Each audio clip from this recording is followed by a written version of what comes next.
I am California of the past. I am California of the past.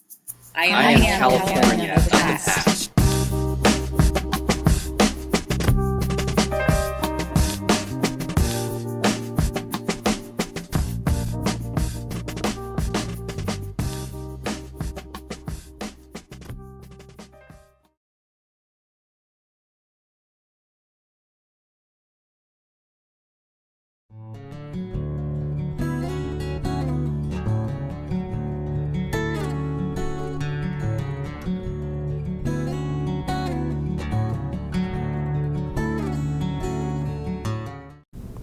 Hi, my name is Jennifer Kim, and we immigrated to America in 1978 when I was 10 years old. A maternal uncle lived in San Francisco, and we were always coming to America. To prepare, my parents thought that we should watch some American TV. We watched Combat, which made a lot of sense to us because of the Korean War, and A Little House on the Prairie, which I loved, and Charlie's Angels, which confused all of us. On the flight to San Francisco, I was greatly comforted by the fact that my father spoke English to a flight attendant. And one lasting image I have of America is how green the highways were as we drove from 101 to 280 on our way to San Bruno. In Korea, any patch of grass was fenced up with a sign that said, "Do not step on grass."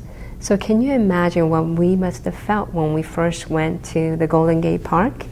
It was great to watch all that grass and run around in it. As we enrolled in the neighborhood elementary school, my uncle taught us a phrase which he thought would keep us out of trouble, which was, "I don't speak English, please leave me alone."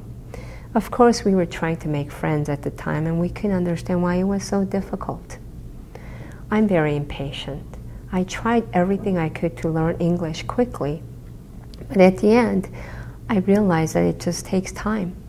Even after looking up every single word in the Korean dictionary, I couldn't make a sense of a reading assignment. I'll give you some examples. What a cool jacket. How could a ski jacket be a cool jacket? Or, don't play in the street. How can I play inside the street? Shouldn't it be don't play on the street? English is a very difficult language to learn. We moved to Santa Clara because it was too expensive to live in San Francisco.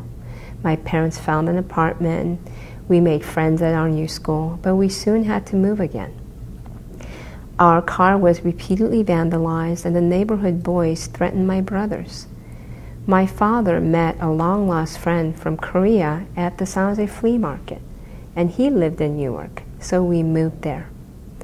As I learned to speak English better, my feeling of isolation grew because I now truly understood how terrible my English was and what other kids were saying about me.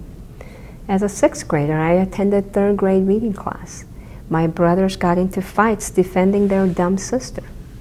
In seventh grade, I took an astronomy class, and I knew I wanted to major in engineering after working on the space station program at NASA and the Gravity Probe B program at Lockheed during my high school years. Education was important to us, but my parents never badgered or nagged us about school or grades. They didn't have time. They were too busy working. It was more of a self-applied pressure. I struggled with the engineering curriculum at UC Berkeley. I think English or literature might have been a better fit. But I wanted to study something that would quickly enable me to help my parents financially.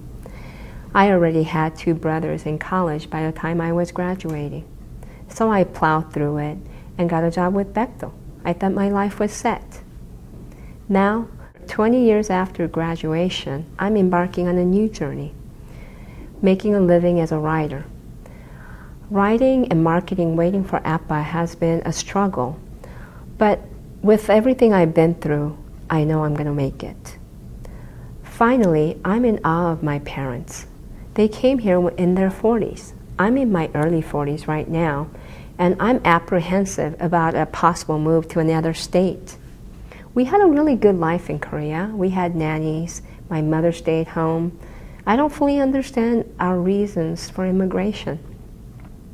But with this kind of courageous legacy, I feel confident to tackle anything at any age.